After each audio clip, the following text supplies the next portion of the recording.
अस्सलाम वालेकुम दोस्त, मैच हमजा की इस वीडियो में मैं हमजा आपका वेलकम करता हूं। तो आज पाकिस्तान का तीसरा मैच था T20 इंटरनेशनल, और पाकिस्तान जो है हस्बे मामूल आज का मैच भी हार गया है। तो पाकिस्तान जो है वो वाइट वॉश हो गया है T20 सीरीज में। हमने जब स्क्वाड देखा था तो स्क्वाड देखते ही देवर मैनी इफ्स एंड बट्स कि ये टीम जो है रिलेटिवली न्यू एक्सपीरियंस है, एक्सपीरियंस नहीं है, न्यू है। और सिचुएशन यही होगी कि क्या लड़के करेंगे और क्या नहीं करेंगे। सो सिचुएशन ऐसी ही थी एंड वी न्यू। बाकी ऑस्ट्रेलिया की जो है वो एक रिलेटिवली यंग साइड थी, they came aggressive and they won the series fair and square. तो कुछ चीजें हैं जो हमें एनालाइज करने की जरूरत है। पाकिस्तान ने टॉस जीत के बैटिंग की। फरहान जो है बड़ा डिसअपॉइंटेड, मैं उसको थोड़ा बेहतर बैट्समैन समझता हूँ। बहुत डिसअपॉइंटेड हूँ उसकी the way he is playing. I don't think so कि जिस तरह से वो अपनी इनिंग को अप्रोच कर रहा था, ही वाज लुकिंग गुड। एक तो शॉट्स मारे स्टेट का, उसने शॉट बड़ा बड़ा अच्छा शॉट मारा उसने चौके के लिए, तो he was looking good. But to be very honest, 6वें स्टंप पे आपको बॉल आ रही है और आप शफल करके जो है एक पुल मारने जा रहे हो लेग साइड वाले, तो you are up for it, आप खुद अपनी ही कबर खोद रहे हो।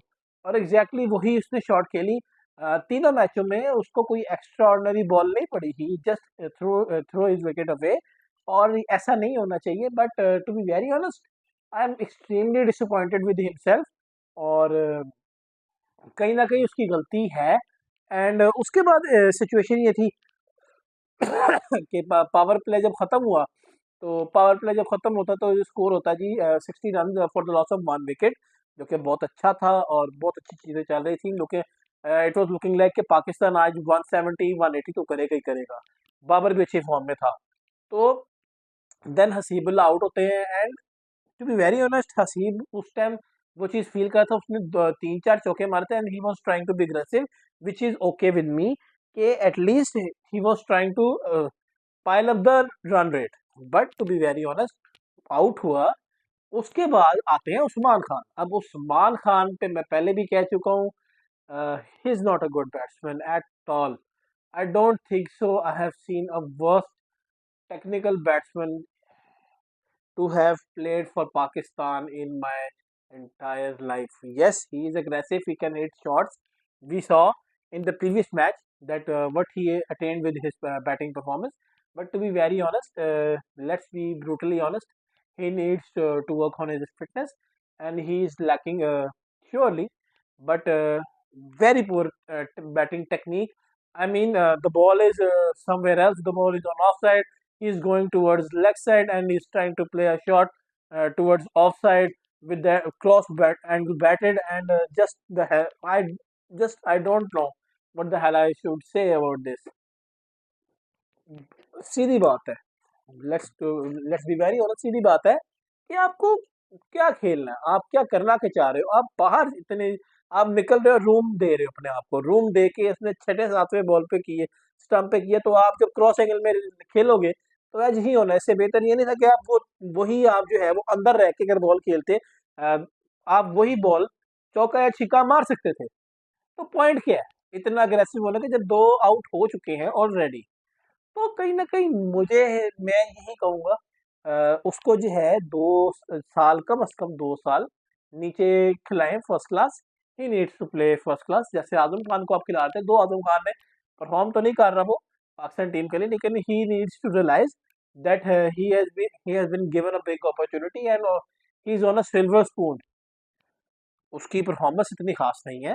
ही नीड्स टू गो एंड अपनी जाके बैटिंग को इम्प्रूव करे। Yes, he is a brilliant player, on his day he can achieve wonders, but to be very honest Pakistan needs a stable player and he is not a stable player at all. Rash shots खेलता है, अपनी wicket unnecessary throw करता है। अब आज भी जो है दूसरा आउट हुआ, बजाय कि बाबर के साथ तुम सिंगल डबल करो जिस तरह तुमने पिछले मैच में रिजवान के साथ 2 आउट हुए, यू स्टार्ट टू रिबिल्ड। अब रीबिल्ड करने की कोशिश करो, आप 5-6 बॉल देख लो, then you try to hit, क्या आपको पिच तो पता लगे कि क्या है। But to be very honest, he lost his cool and he went up straight away and lost his wicket. And after that, there was a lot of pressure on the other batsmen. बात करूंगा सलमान आगा की। Salman Agha needs to step up, और अच्छी नहीं series ये गुजरी। And पहली series as a vice captain, आज पहला match as a vice, sorry पहला match as a captain, he was looking clueless and he needs to be better. और बाकी उसको भी जो है हमें कॉन्फिडेंस देना चाहिए, अभी उसको हम ड्रॉप नहीं कर सकते because he is performing. And आपको T20 में लेके आ रहे हो, let's give him some matches, 10 to 15 matches, and then decide his future whether he will be able to perform well for Pakistan और not in the long run for us, because हम 2026 के world cup के हिसाब से एक team देख रहे हैं। अब 2 साल का बेंचमार्क है, तो हमें देखना है कि हम किस के साथ जाएंगे। टू बी वेरी ऑनेस्ट, मुझे जो लग रहा है, Babar will be opening with Rizwan till 26, जो है जो सिचुएशन दिख रही है। And I think this is good.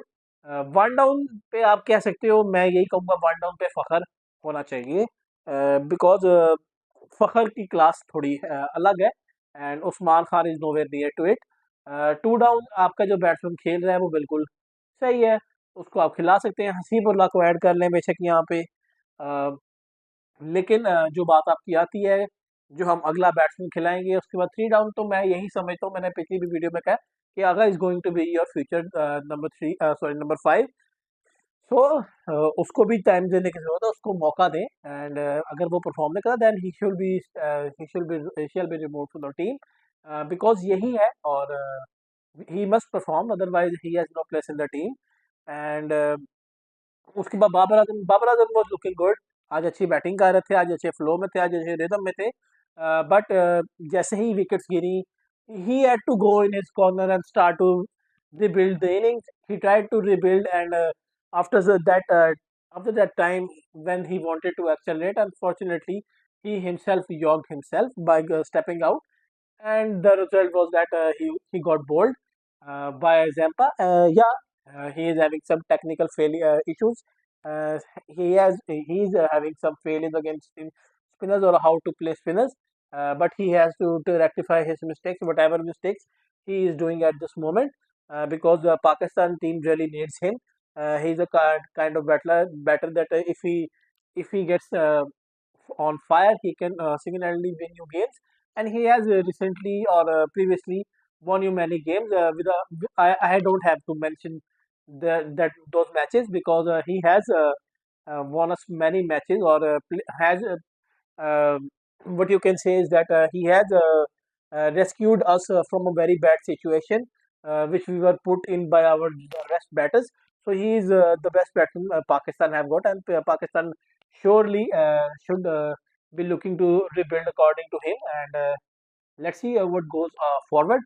तो कहीं ना कहीं बाबर का तो हमें पता कि बैटिंग चल रही है, देन उसके बाद अब्बास आते हैं, and then all of that chaos, हमने मारना है, शाहीन ऑलराउंडर आता है, आज एक दो चौका और छिक्का भी मार लिया, आज जहांदाज भी ट्राई कर रहा था, रन आउट हो गया इरफान ने, अजी अच्छा लग रहा था कि खेलेगा, और कहीं ना कहीं देखे, यस आप हार गए हैं।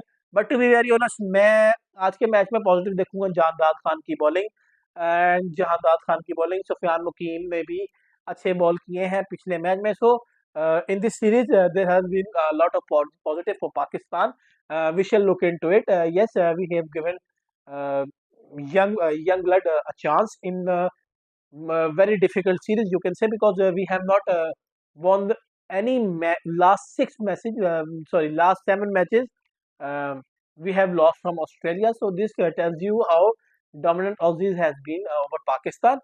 So yeah, we should give our youngsters some chance. Or our next match will be in South Africa. Sorry, our next match will be against Zimbabwe, and I'm looking forward to the series, because there are youngsters going on the series, so there will be a lot to learn for them, and I hope we get some positives from there as well. So all in all, कोई इसमें ये नहीं है कि पाकिस्तान में talent नहीं है। भाई जब तक आप उनमें उन पे इन्वेस्ट नहीं करोगे, आप उनको सीरीज नहीं दोगे, जब तक वो हारेंगे नहीं, जब तक वो गिरेंगे नहीं, तब तक वो सीखेंगे नहीं। So you must cherish their failures as well. और हमें इनको जो है अच्छा प्लेयर, हम इसकी इनकी कंपैरिजन कर सकते हैं, ओ यार इंडिया के तो प्लेयर ऐसे, to be very honest, India के प्लेयर्स को बहुत नीचे जो है परफॉर्म करवाया जाता है, उनको क्रैम कराया जाता है, एक एक चीज़ को हमारे यहाँ पे क्रैम नहीं कराया जाता। हमारे यहाँ पे जो है आई डू थिंक मुझे ये डोमेस्टिक स्ट्रक्चर पसंद नहीं है। डोमेस्टिक स्ट्रक्चर पसंद नहीं है एंड उसकी वजह ये है कि too many teams just ruining just they are just ruining the competition's reputation and some players are performing that are below par because they are playing against below par bowlers. So we must take our cream of players into some small pool, and then we should arrange some competitions that will be healthy for us, and it will be highly competitive. We saw previously that we had 6 teams participating, or 6 teams participating in the Kazim Trophy. That was very beneficial for us, and it genuinely gave us some players because when our criteria will be less and the better it will be for us. So we should look into it. We should small our pool and look forward to it. The best of the best shall play our first class tournament, and then from there we can analyze the player's performance, whether he is performing good or not. And we must also make our pitches a bit challenging for the batsmen, so that we shall know that if a batsman is scoring in this particular tournament, the pitches has not been easy, yet he has been performing very well. So we should look into it. इसके बाद हम बात करते हैं थोड़ी सी इस पे कि आकिब जावेद जो है उसको पाकिस्तान का जो है इंटरम हेड कोच बना दिया गया है। To be very honest, Aqib Javed पे मैं थोड़ा सा अग्री नहीं करता। To be very honest, he is अपने दिमाग की मखलूक है वो, और वो कुछ भी करते फिरते हैं, उनको जो है फुल अथॉरिटी चाहिए। एंड बाकी 6 महीने हैं, इंटरम हेड कोच हैं, और मोहसिन नकवी ने यही कहा कि हमने उनको इंटरम कोच कहा है, उनके लिए हमारे फ्यूचर प्लान्स अलग हैं। एंड जो है उसके बाद वो चैंपियंस ट्रॉफी के बाद अभी से ही वो 15-20 दिन में वो कोच की स्टार्ट कर देंगे। बट मोहसिन नकवी ने यही कहा कि जो है दे आर लुकिंग फॉरवर्ड, और वो अपनी बेस्ट से बेस्ट ऑप्शन देखेंगे कि जिसको उनको हायर करना है। And I think it's a good good chance for Aqib Javed to prove himself. He has proved himself. Qalandars को जो है 2 साल उन्होंने PSL जितवाई है। एंड yes, he has been criticized many times. We have seen many bowlers coming out of Lahore Qalandars camp. Jahandad Khan is one of them, and he is now representing Pakistan. Zaman Khan was one of the product. Haris Rauf was one of the products. So yes, they have been able to successfully give Pakistan some beautiful bowlers. बाकी मैं यही कहूँगा कि Shaheen needs to get drop. Shaheen बहुत below average bowling कर रहा है, and he is too much of a burden at this moment. And Pakistan को चाहिए कि पाकिस्तान एटलीस्ट T20 में शाहीन और नसीम को ले ऑफ करे, and we should look into the future. और जहांदाद खान भी जो है अच्छी बॉलिंग कर रहे हैं, वेरिएशंस के साथ बॉल करते हैं। तो लुकिंग टू इट जो है Jahandad Khan can be your future. And हमें इन सब प्लेयर्स को, हमें अपने नए बॉलर्स को भी खिलाना है, हमें अपने नए बैट्समैन को भी खिलाना है। अराफात मिनास इस सीरीज में बीट हुआ है, तो कहीं ना कहीं जिम्बाब्वे की सीरीज में हमें बहुत क्लियरली दिखेगा कि हमारे जो नए प्लेयर्स हैं वो किस लेवल पे हैं, किस क्राइटेरिया पे हैं। क्योंकि आई एम होपिंग कि जिम्बाब्वे की टीम तो पूरी खेलेगी। सो मुश्किल तो होगी, जिम्बाब्वे ने अपने मुल्क में बहुत सी टीमों को बहुत बार मुश्किल में डाला, तो it will be a challenging series. और बाकी लुकिंग फॉरवर्ड टू इट। अब अगले संडे जो है, नेक्स्ट संडे मेरे ख्याल से 24 को, हाँ या इस जो कमिंग संडे होगा, अब वो 24 को हमारा पहला मैच है one day. So looking forward to it, and let's hope the best for Pakistan cricket next generation, जो कि फ्यूचर आने वाला है। एंड पॉजिटिव रहे, और बाकी मिलेंगे इंशाल्लाह आपको अपनी वीडियो में नेक्स्ट पे, जो भी सिचुएशन के हिसाब से बनेगी। बाकी अपना ख्याल रखें, अल्लाह हाफिज़। हमें कोई चीज़ बताना चाहें कि जो हमें चीज़ इम्प्रूव करनी चाहिए, तो we are definitely there for you. बाकी हमारे वीडियोज़ को लाइक शेयर और सब्सक्राइब कीजिए। अपना ख्याल रखें और खुश रहें। अल्लाह हाफ़िज़।